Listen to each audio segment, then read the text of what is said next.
You're listening to WCAT Radio, your home for authentic Catholic programming.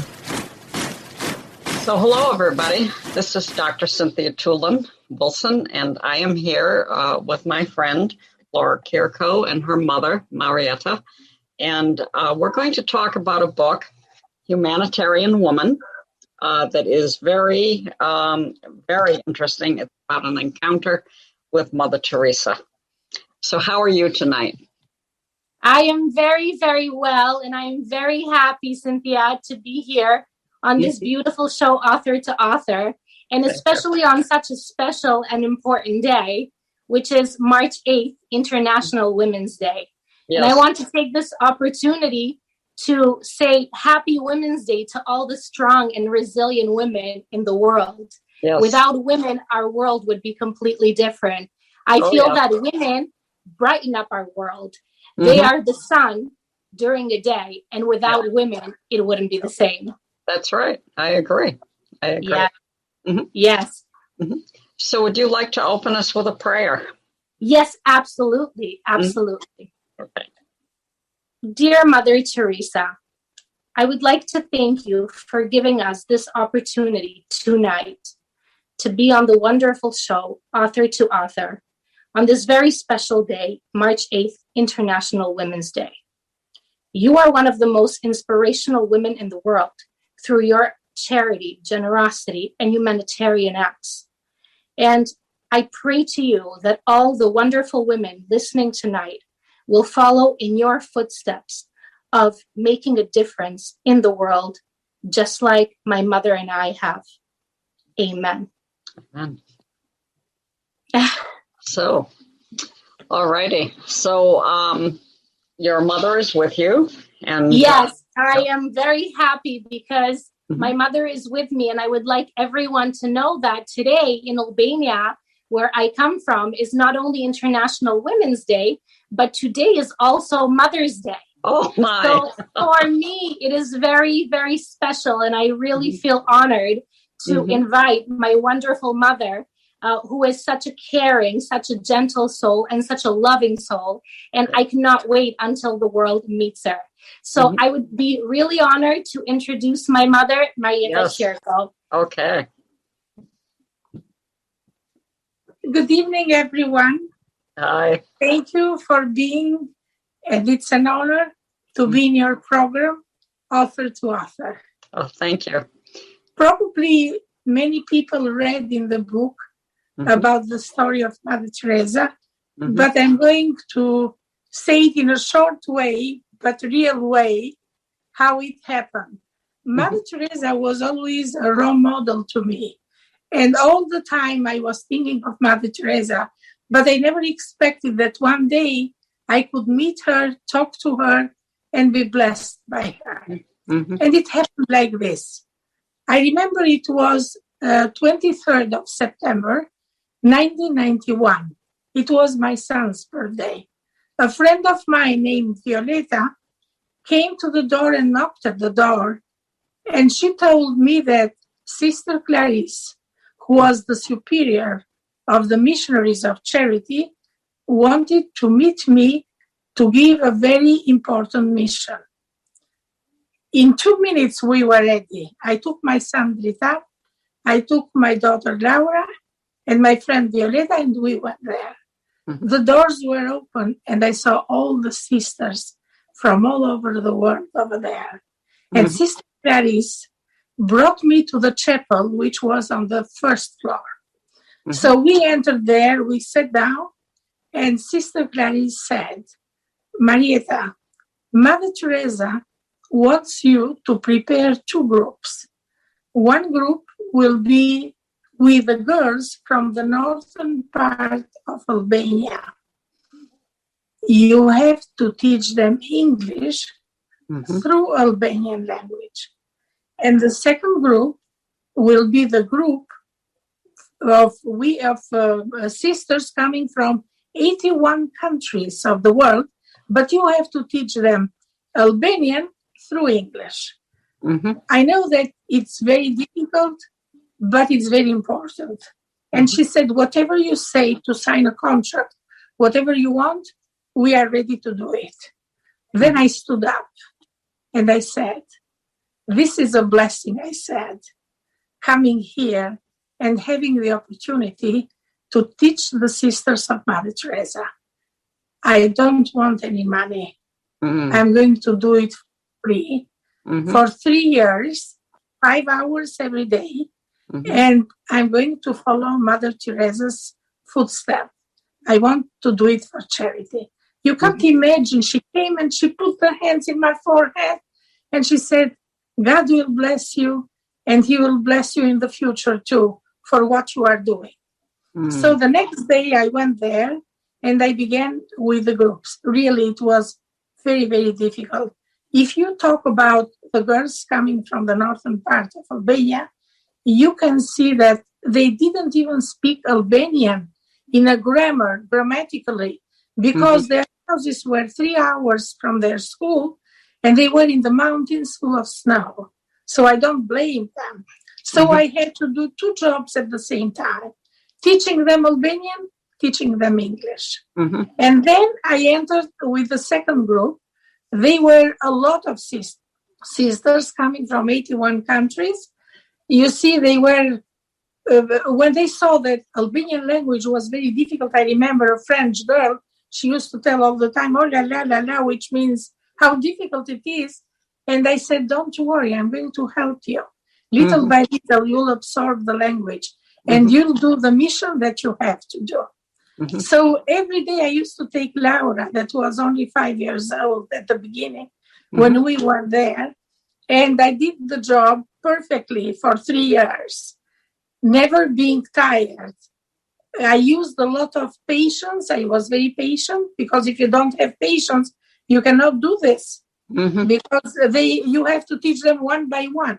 And sometimes when they were in the retreat, what I used to do is I took a notebook and I wrote everything for them.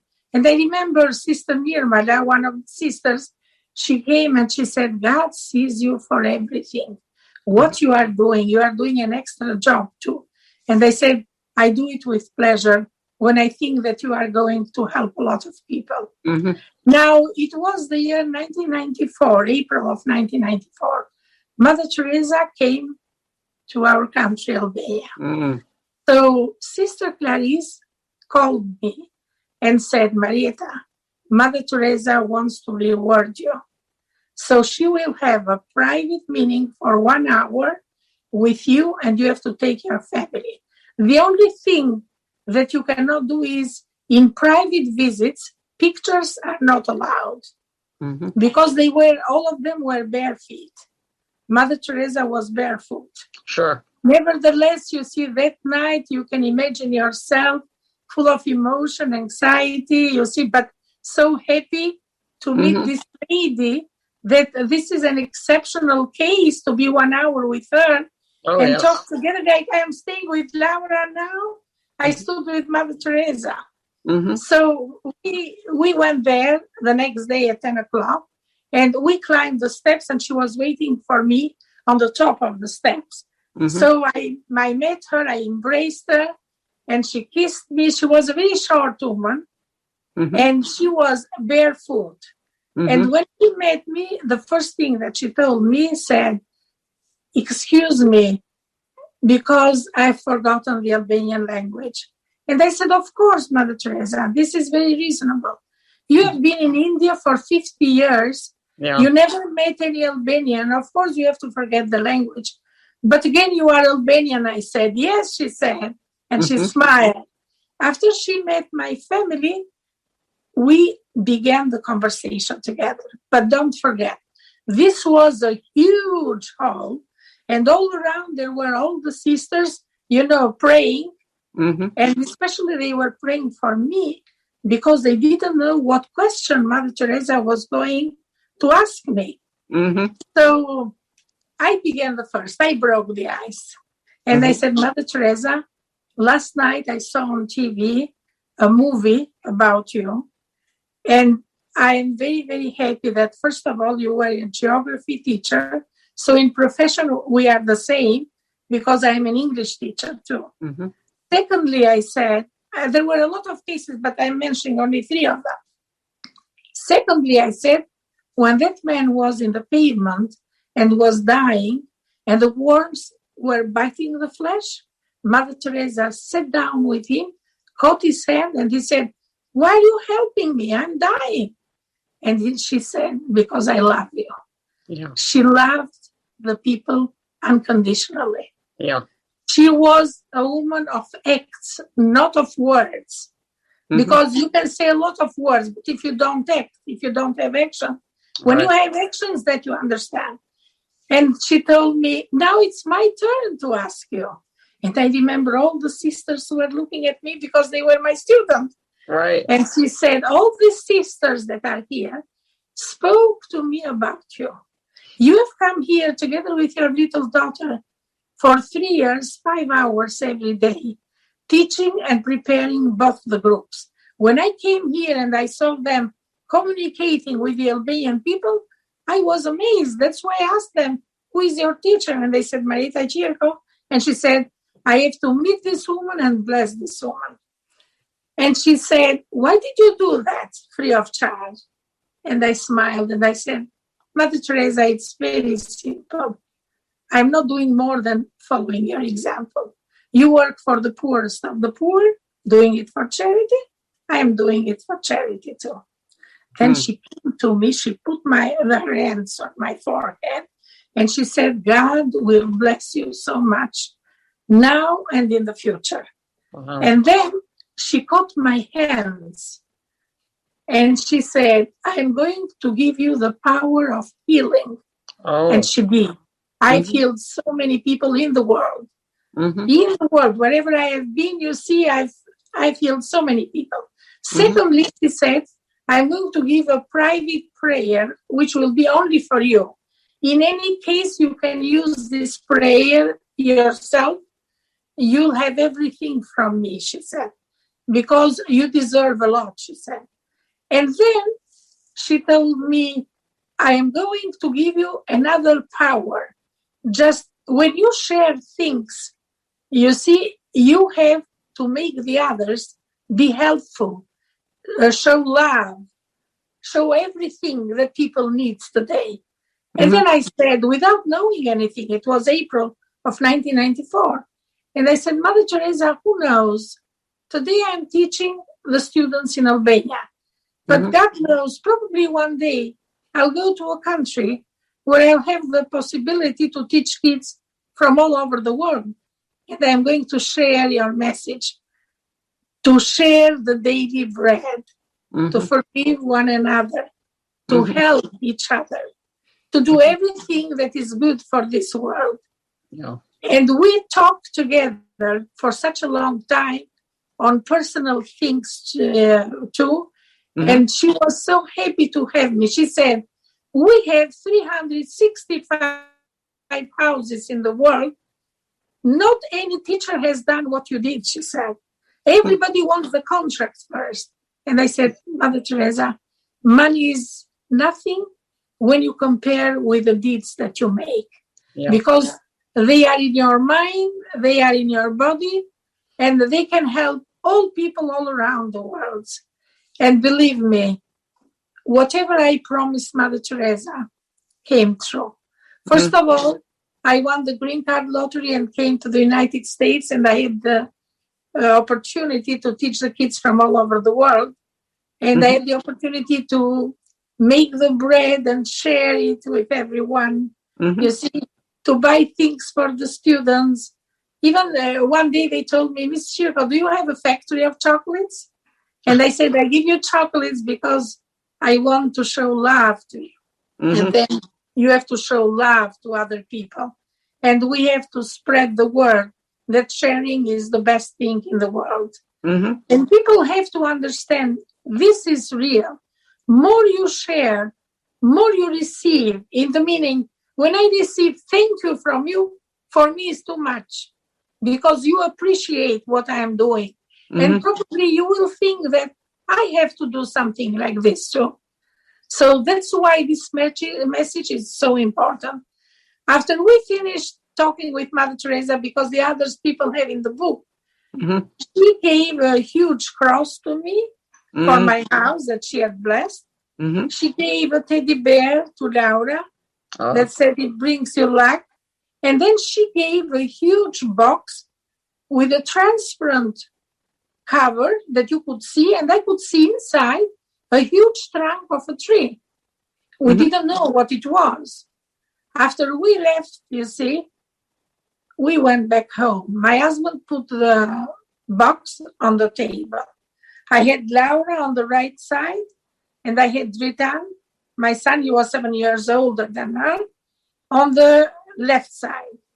When we opened the box, can you imagine what it was? It was a huge chocolate, nearly 10 pounds. And I told Laura, I wanted to test her because she was very careful when she was listening. She knew words and phrases from me, you see. And I said, Laura, what can we do with this huge chocolate? Oh, Mommy, she said, half of it we have to give to all the neighbors, all the kids in all neighborhoods. They have to try. What about the other half? I said, the other half to all our cousins in Albania. And I said, what about you? For me, just a little piece to try. But why? I said, because Mother Teresa said that sharing is the best in the world. Yes. When I got this message from her, I was so happy. And I knew that she was going to begin as a humanitarian woman in the future. Yes. Because it's very important what lessons do they get when they are young children. Yes, you see, it's very, very important. Yes. And I'm so happy today just to speak in this program and to share with you about this wonderful woman. And it's a coincidence that my son was married in 2016 on the 4th of September, the date when Mother Teresa, it was the canonization of Mother Teresa, she became a saint. You see? And I remember before having it, it was like 6 months before, I went to Newport to book it, and they told me that, oh, we don't have any place on the 4th. Everything is occupied. And then I said, okay, wait only 5 minutes. Believe me, Jesus Maria. I prayed. I gave Mother Teresa's prayer. And I said after 5 minutes, please, can you check it again? When she checked, she said, how is it possible? There is a place from 11 o'clock to 4 o'clock in the afternoon. That's what I said. And then if you remember that year, a huge hurricane was coming. And they said that this Sunday will be the worst weather. And I was with my husband watching TV, and I said, probably not. Probably the hurricane will come on Monday. We have to wait another half hour. They are going to give another news. Again, I gave the prayer. After half an hour, they said, the hurricane is coming on Monday, not on Sunday. So I've tried myself. Whatever Mother Teresa told me. If you have faith, if you believe, if you are a good person, if you are a sincere person, everything will come like you want to come. People have to understand it. So I am telling to all the women and to all other people, not only women, young generation, to anyone, you see, to reflect in this world, to love each other, to share with each other, to feed one another. You have a lot of examples in the book that Laura showed, how many people I've helped in eating or whatever, healing, everything, and I am the same person. I mean, we are the same age. We are the same age in the meaning that, again, we feel young because of the deeds that we do. So I want to thank you so much for having me in this program. All the others, Laura will tell. I am very, very honored. That, you know, my mother was able to share her story because, as I probably mentioned a little bit earlier, it is different to hear it from her perspective because it was because of my mother that we got this once in a lifetime opportunity. And it was because of my mother that I had the opportunity to be with the Sisters of Mother Teresa for 3 years of my life, even though I was so young. And that is where I picked up all the messages that I preach today in this book, Humanitarian Woman. And I have become a humanitarian woman and trying to be a humanitarian woman every day to follow in Mother Teresa's footsteps. And as my mother said, she was such an exceptional woman because she saw no boundaries. She did not ask what ethnicity you were from, what religion you were from, what skin color you possessed. She loved everyone for human beings, for being people. And I am very much a people's person. I love people with all my heart. I give anything I have for people. I help them in any way I can. By profession, of course, I am a teacher. So the people that I help the most and inspire the most are my students. And it is just such a satisfactory feeling when you have made an impact in their lives. And I have a lot of young students that have read my book, especially young women. And a lot of them, are in college now, or some of them have graduated and have started in the working field. And that's what the message that they have given me too. They said, Ms. Qirko, we love this book because you are giving such a powerful message of love. We are now living in a world, unfortunately, that is filled with judgment, with lack of understanding, with hatred. And this book is the total opposite. In this book, you show everyone how to give love, how to forgive one another, how to make everyone feel at peace, at harmony. And I am so happy when I read messages like that. And when I hear that we need more powerful and positive messages like this, it just really makes my heart filled with happiness. And particularly, when you think of this time in the United States, we are just being torn apart. Not just, pro-life issues, of course, but also by race and ethnicity. It's to some extent religion. It's terrible. I don't even know how to describe it. It makes me so sad, when I see people whose lives are either stunted because of people not caring enough or even taken away. It literally breaks my heart. So it does. And I feel that this is the critical point where we have to show love to one another, support one another, irregardless of our political beliefs, irregardless of any beliefs we have. We are all human beings and we need to live in harmony. And especially through such an awful year we've been through. We have been through a world pandemic and, so many lives have been lost. We cannot afford to lose more lives because of other issues. We need to be there and support each other. And unfortunately, nowadays, we also live in a world where people sometimes have a lot of envy and jealousy towards others. And again, the message that I absolutely spread in my book is that we need to be happy for others' success. Because when we are happy, when others succeed, we will have even more success in our own life. Just as I believe that if you make other people's dreams come true, your own dreams will come true. Mother Teresa, as my mother shared, Mother Teresa believed that the more that you give, the more you will receive. And both my mother and I, we are witnesses that the more we have done for people, the more we have helped people, the more has returned back to us in one way or another. And again, what returns back to you doesn't have to be in the form of money. It doesn't have to be in the form of something material. But of course, it could be in the form of even just something simple like you get love in return. Or something good happens, you get a job, or something of that nature. And people don't understand. Unfortunately, there are some people that don't understand that the more love we pour out to people, the more love we are going to be filled with. And I feel that a lot of people right now are starving for love. They're not starving as much from hunger, but they're starving from love because they are not feel loved. They do not feel loved.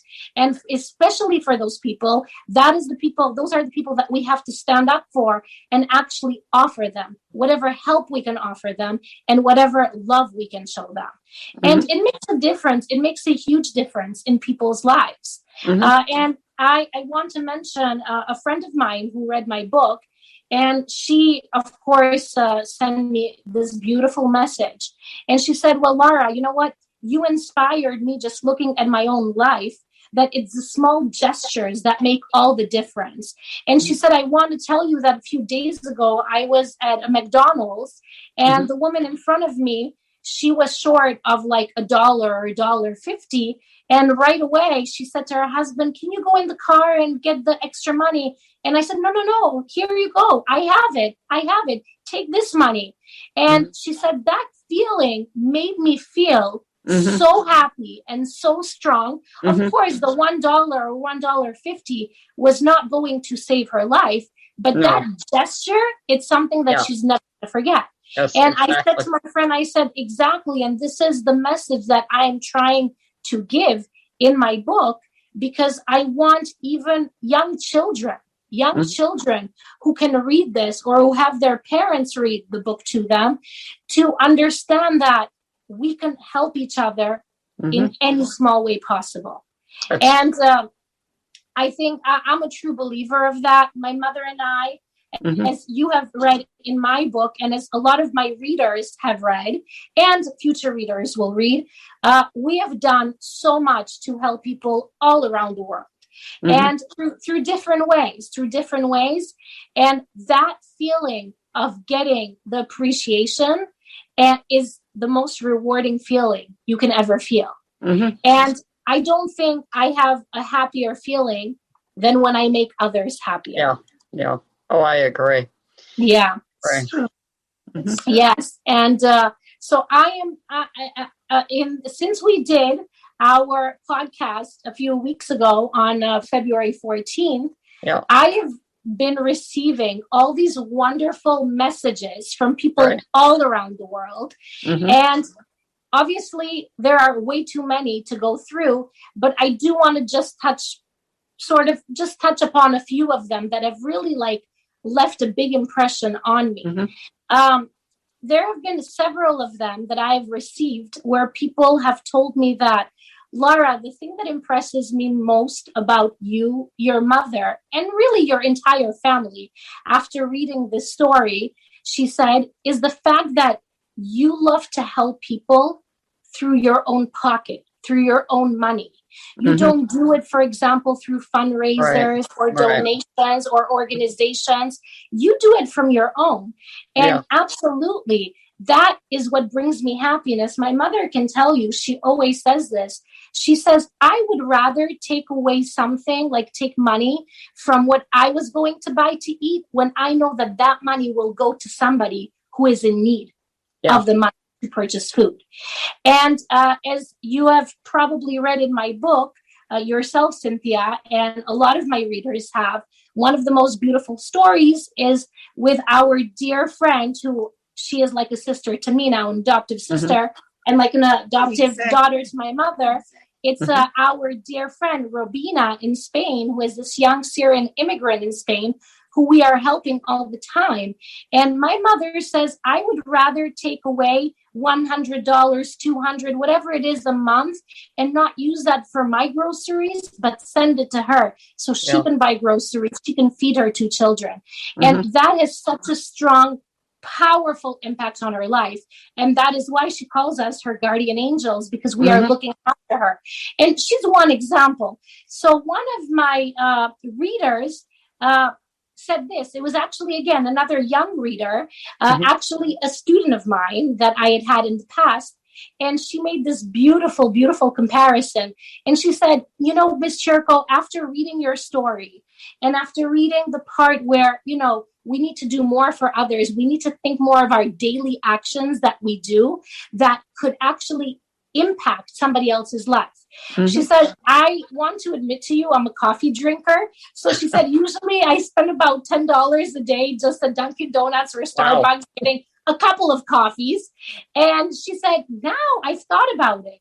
She said, I could go with 1 cup less, and whatever that cup of coffee would have cost me, maybe I can put that money aside, and that money could go towards helping somebody. Mm-hmm. And when I heard that, when I read that, I said, wow, I can't believe that. You know, now people are starting to think this way.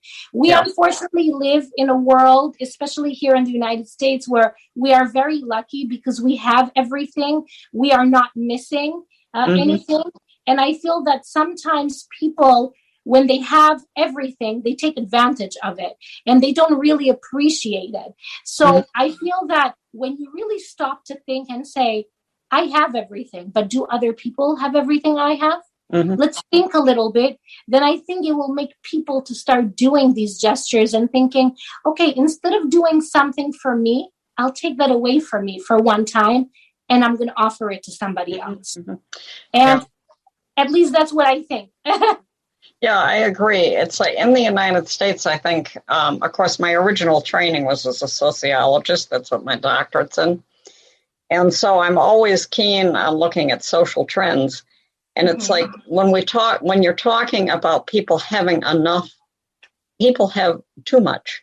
We live in a country where there's this whole new industry called storage units, where if you don't have the room in your house or your cellar or your sheds or your attic, you go and you rent monthly a space to put the stuff. And I often wonder if you can put it in the storage unit, exactly how important is it? You know, but it's a whole new industry, you know, like in the last 10 to 20 years. So it's not that Americans have enough. And I mean, not all. There are a lot of Americans that don't. But, you know, but really, it's like they have too much. Yes. When you have so much stuff, it takes away from the spiritual life. Yes, exactly. No question about it. I mean, everyone has necessity. You need the necessities, but you don't need 5 TVs and all that sort of thing, you know? Exactly. So, exactly. And that's very powerful, what you just said. That's exactly what we were thinking as well. And, but again, it's small gestures that make the whole difference in anyone's lives. And so I'm personally very, very happy. So when as I'm reading some of these comments, I'm thinking, wow, I'm making such a powerful impact on these people's lives. And honestly, I am very, very humbled because the book has only been out for about 2 months. And I have had tremendous success and such positive feedback coming to me all the time. And, you know, my mother and I, we laugh all the time because almost on a weekly basis, I am receiving flowers from people I do not know. Flowers are coming to my house. Chocolates are coming to my house, whether it is from other states in the U.S. or even from Europe. And it's people who I don't know who they are, but they have picked up my book, they've bought my book, they have read my book, and it has really had a powerful impact on them, whatever aspect of the book it is. And so I am so happy when I see that. And, you know, it makes me want to do more and more. And what I have been doing this week is I have been having a lot of virtual events with different women since it is International Women's Day today. And a lot of the women who have been reading my books, and we have been sharing stories, particular stories that they really love in the book, particular sections, particular parts. And again, almost all of them, their favorite aspect is that this book talks about giving love. This book talks about paying it forward. This book talks about an ordinary family like us doing extraordinary things, not of gigantic proportion, but extraordinary in the gesture itself. And so they really, almost all of them have mentioned more or less exactly that. And it just makes me, it makes me so happy and proud to have shared this story with them and to inspire them and, you know, hopefully to get more people involved in what I do and what my mother and I do. And as you have probably read in the book, we are world travelers. We travel everywhere. Of course, now we cannot travel because of the situation we are living in. Yeah. But we travel, and our happiest feeling when we travel, usually people feel happy because they say, oh, I'm going to go on vacation. I'm going to forget all about my job. I'm going to just relax. Mm-hmm. Our mind goes to, we're going to go on vacation. Who knows who we're going to meet there? We might meet some, poor women that are working in hotels, and we are the opportunity to help them. We might meet some poor strangers in the street. We are going to have the opportunity to help them, to speak to them. And so, of course, yes, we look forward to going, whatever country we're going to visiting the country, looking at all the beautiful sites. Oh, sure. But we, of course, our goal is to meet the locals, meet the people, get to know them, share love with them, share our stories. And you know what? We all have stories. And I am so glad that I shared my story with the world, which is Humanitarian Woman. But I encourage all the other women out there, and not just women, anyone who has a story, please tell your story. Do not feel ashamed about whatever your story is. Don't feel intimidated to tell your story. The world we live in is what it is because of all the stories we share with each other. And that's how we learn, and that's how it goes from one generation to the next. And I think it is beautiful because every person has a unique story. I agree. Yeah, I agree. It is. I think, So, when you talk about not having done gigantic things, I think, none of us really knows what the true effect of what we've done is until after we die. Yes. And I think you're both going to be really surprised. Yeah. There's going to be a lot more than you realize. Yes. Because, yes, I really do. Yes. It is. It's really, but we are just so honored, and we feel blessed that now we have the opportunity to share this with the world and inspire. Yeah. But I wanted to take this opportunity, just since it is Mother's Day for me today, because in Albania it is Mother's Day, to actually read to my mother and the audience 2 poems that I wrote when I was 15 years old. Okay. And the same message I wrote, which was over 20 years ago, it's still true even to today. And so I would really be honored if I can read these 2 poems from my book. Please do. And these 2 poems are located in chapter 18, and the chapter is called Poems of Love. And my first poem is entitled My Hero. Someone who loves whatever she does, a person with a heart filled with love. She's the greatest woman in whatever she does. This lovely lady is my dear mom. She loves to help people in every way. She's trying to help them every day. She loves to wish upon everyone happiness and love. She's got a blessing from up above. Yeah. She taught the sisters of Mother Teresa 3 years free of charge, and got blessings from Mother Teresa straight from her heart. When they met, she blessed my entire family along with me. It was an incredibly beautiful thing to see. My mom has encouraged me to do good things, to be outstanding in everything. Now I understand what she is trying to do for me. And so I see this really amazing mother is a hero to me. It's beautiful. So you know what, now reading that back after more than 20 years, it has such a more powerful message for me, and the emotions that I have, because really my mother, not because she is my mother, but absolutely to me, she is an absolute hero.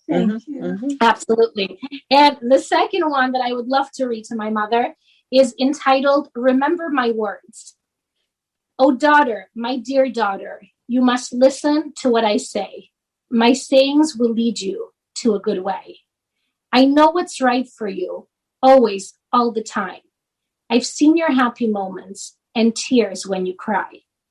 I know what's wrong and right for you to do, because I have been your age too. You should never trust anyone but me. When you become my age, darling, you will see. There are people we love and enemies out there. Watch out for the bad ones, but don't you fear. You learn to love and trust as the years go by. You learn the meaning of a mother's love. The person who is proud of everything you do is the person who is teaching everything to you. You know that your mother thinks of you every day. When you need help, she's the person who will pray. The values I have taught you, you'll always keep with you. That's how I know you are remembering me too. Mm-hmm. Thank you. Beautiful. Beautiful. Thank you so much. And I thank you, Cynthia, for giving me the opportunity to share those with my mother, especially today for Mother's Day, because obviously a mother is probably, in a daughter's perspective, the most important figure in her life. Mm-hmm. And for me, my mother is the most important person in my life. And this relationship that I have with my mother is so strong because my mother shared the same relationship with her mother. Yes. So it runs in the genes. It is a part of our family. And so when I look at my mother now, after being blessed by Mother Teresa, to me, she radiates Mother Teresa. And with every action that she does, whether it is for me, for my family, for others that we know, for strangers. And so I really admire my mother, not just as my mother, but as this inspirational and role model figure. Thank you. Thank you so much. Yes. Well, I have to say it's a real honor to have met you, Marietta, and to have heard your story. Thank you so much. I appreciate. It's an honor for me to meet you. And you direct the program so beautifully. Such a nice program. I listened to the other one that you had in the radio show. Wonderful. Thank you. And this is even more beautiful because we see each other too. Yes. It's the best. It's the best. Yes, I am thankful also for the technology nowadays that we can be far apart, but at least we are still able to see each other and feel like we are with each other. Yes. And that is a beautiful feeling. And especially now, even, speaking with people in other countries and other continents, it's just, it's really, really special, especially at this time. I agree. Absolutely. It really shows that, so often we hear the bad things about media and we hear social communication, but this is proof that the technology is good. It's some people just abuse it, but the technology itself is very good. Yes. 10 years ago, we couldn't have done this. No, absolutely. But I hope that in the future, when things will become better, then I hope that we can actually physically meet in person. That would be wonderful. And it would be wonderful for my mother to meet you, to touch you, because this woman, as people will read in the story, she has done some miracles just because of being with people, touching people. She mentions that she makes her bread and she blesses her bread. And when she gives people the bread, she gives it, of course, for them to enjoy because it's delicious. But she gives it as a way to bring them luck and to bring them goodness and to bring them good fortune, to make pretty much whatever desire they want a reality. And her bread has done some amazing, amazing miracles. I believe it. Yes. And also my mother does the same, and so do I, that we love to give gifts to people. And sometimes people look at you and they're like, oh, why are they giving us gifts? And it's not because we're giving you a gift because you don't have that, but because that gift is particularly coming from my mother, who was blessed by Mother Teresa, that gift will bring you a blessing. And we love to do that. We absolutely love to do that. That's great. Yes. So, very, very, really insightful and deep story. When you think of, to meet Mother Teresa, to work like you did, the influence that's had on your lives and on the lives of others who learn about it is really good. Exactly. Very good. It absolutely is. It is. It's something that it never leaves your mind. It's something that, sometimes I go to bed every night, and it's something that will pop up in my head on a nightly basis, because of course, when I go to bed, I pray to Mother Teresa, and Mother Teresa hears my prayers. And, you know, like my mother said, if you have faith and if you believe, but you fully believe and you have a pure heart with doing so, then everything comes the way that you want it to come. And that's also an important message, you know, to give to people, that with faith, everything is possible. Yes, and you can even make the impossible into possible. And speaking about that, there was also some other comments that I received. And again, I keep saying my younger readers, because most of my readers are these young women, you know, whether they're in their 20s or so forth. And, but also a lot of them are my young readers, my students. And some of my students, they have not necessarily read the book, but they have actually watched a short video on the book. They listened to the interview we did.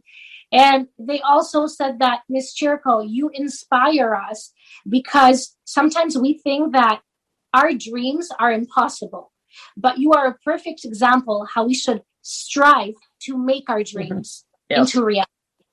And when I hear things like that, it touches me, because working in an urban school like Brockton High School, where my mother also worked, you have students that are coming from all different backgrounds, and also students that, you know, their interest in studying varies. And you have these students who might not be as interested in pursuing a career because they think that, oh, that's impossible. I can never do that. And when they hear a story like this, especially from their teacher, who they look at as a role model, they say, wow, so I can do this. If I want to become a singer, I can become a singer as long as I work hard, I dedicate all my time and my patience, and I can make it. And so it's really satisfying, again, to me, when I hear comments like that. And it's a beautiful feeling. It really is. I mean, it just makes me so happy. Yeah, I understand. I was born in the underclass, which is in this country the class below lower class. And I did make it through high school, but in the process of high school, I did, you know, even when I first went to school, I couldn't even read. I couldn't learn the alphabet, and couldn't learn how to study. And here we are, you know, I'm 70 now. And it's like that. And I actually ended up becoming a doctor and teaching men who are going to be priests. I mean, that's incredible, because it's absolutely. Yeah. God bless you for that. That is absolutely incredible. It is amazing. And I mean, I teach sisters. I teach all kinds of lay people all over the world, because we have the distance learning program. Africa, countries in Africa, a lot of Vietnamese.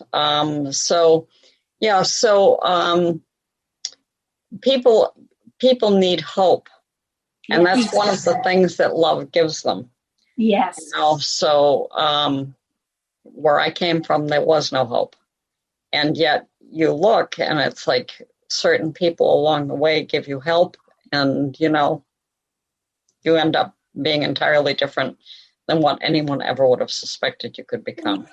Absolutely. Absolutely. Yeah. Well, we are lucky, because now we are speaking with an inspirational woman. Exactly. Because being international, I don't think of myself that way.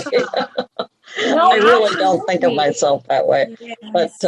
But yeah, I'm very grateful, because when I look back, there was no way that I ever should have even gone to college. It was debatable. I would have graduated from high school. Unbelievable. What a beautiful, beautiful story. Oh, thank you. And it is inspiring. And you know what, especially for younger generations, if they hear stories like that, it will inspire them to do their best to their fullest potential.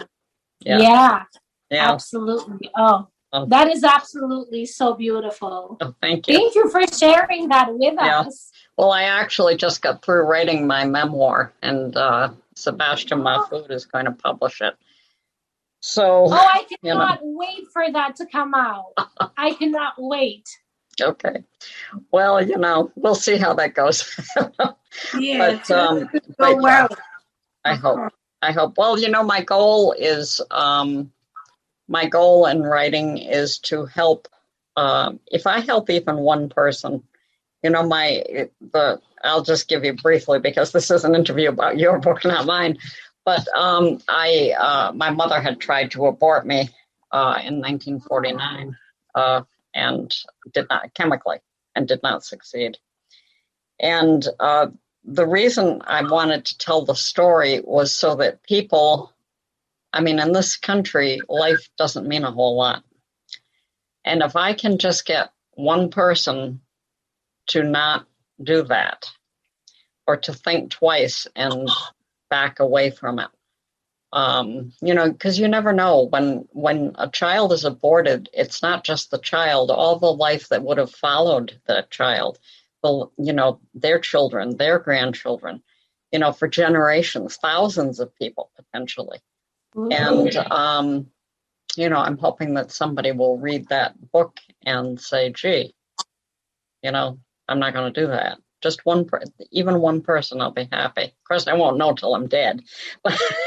Oh, no, but you know what? You said it beautifully, because if that one person is affected, then that one person will affect another person and another person, and that's how it will be.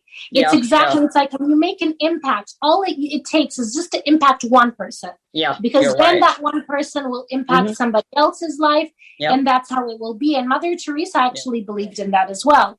And Mother Teresa was a strong believer exactly in that thought, that even if you make a difference just to one person, it's going to make a huge difference all around the world. And it takes is one. Yeah, I agree. And, if I'm really lucky, maybe more than one. But that was really why I wrote it. Because I think so many people, they think of abortion and they just think of the end result of, there's not a child. But I don't think they realize what that impact does, even if you look at it demographically. So it's an important issue, very important issue. And what so an important, powerful message. I'm sorry. What an important and powerful message. Yeah. No, what an important and powerful message. Yeah. Yes. We'll see. And especially for the time we are living in now with, young women. And, it is so wonderful that young women have so much power and, they can make their own choices. That is wonderful. But absolutely, I think young women who are struggling in a situation that they're facing a situation similar to yours, then they might have to think twice and say, really, I have to analyze this very, very well prior to making my final decision. And that could ultimately make a huge difference. I hope. That's so wonderful. We look forward to reading. So please get it out soon. All right. We absolutely, I hope that in the future we can have one of these meetings again, one of these interviews. And hopefully after reading your book, I will actually change roles with you so I can ask you some information from your book. I am really, really happy. And, I thank you so much. And it couldn't have been a more beautiful and perfect occasion to speak together tonight for Women's Day and empowering women and powerful women and giving these powerful messages to women. And that is absolutely wonderful, wonderful. I agree. Well, I thank you both very much for granting me the interview. I really enjoyed meeting you. And, it's like you've got such a wonderful, what a wonderful story you have. And, to have actually met Mother Teresa and the influence that had on your life, it's wonderful. Thank you, and you are very welcome for everything. Thank you so much. And we look forward to having another opportunity to speak again in the future. As we go through all these adventures in our humanitarian journey. And because, again, the humanitarian woman is really Mother Teresa. But then my mother was the one who became the humanitarian woman because of her influence. And then she instilled that upon me. That's So wonderful. it is really our humanitarian journey. Yes. And we look forward to speaking with you in future occasions. Yes. Okay, that's great. That's wonderful. Okay, would you like to close with prayer? Absolutely. Yes, Okay. yes. Mm-hmm. Dear God, we thank you so much for giving us the opportunity to speak with Cynthia tonight for Women's Day. And I thank you so much for sharing this opportunity with my wonderful mother, Laura Qirko, who made the impossible dream of meeting Mother Teresa a reality. Being blessed by Mother Teresa, we hope that after sharing our story, we will touch and inspire women all around the globe so that they can follow the message of spreading love, peace, and harmony all worldwide. Amen. Amen. Amen. Yes. Okay. Alrighty. Well, thank you very much, and I hope to interview you both again, or have you interview me. Oh, Okay, we look you're forward welcome. to it. Okay. Thank you very much. Okay. And again, have a wonderful evening. And one more time, happy International Women's to Yes, all the I women out agree. there. Yes. Have I a agree. wonderful Okay. evening. Yes. Thank you, Okay. Cynthia. Okay. Bye-bye. Bye-bye. Nice to meet you. Bye. Bye-bye. Yeah. Hello, God's beloved. I'm Annabelle Mosley, author, professor of theology, and host of Then Sings My Soul and Destination Sainthood on WCAT Radio. I invite you to listen in and find inspiration along this sacred journey we're traveling together to make our lives a masterpiece and, with God's grace, become saints. Join me, Annabelle Mosley, for Then Sings My Soul and Destination Sainthood on WCAT Radio. God bless you. Remember, you're never alone. God is always with you.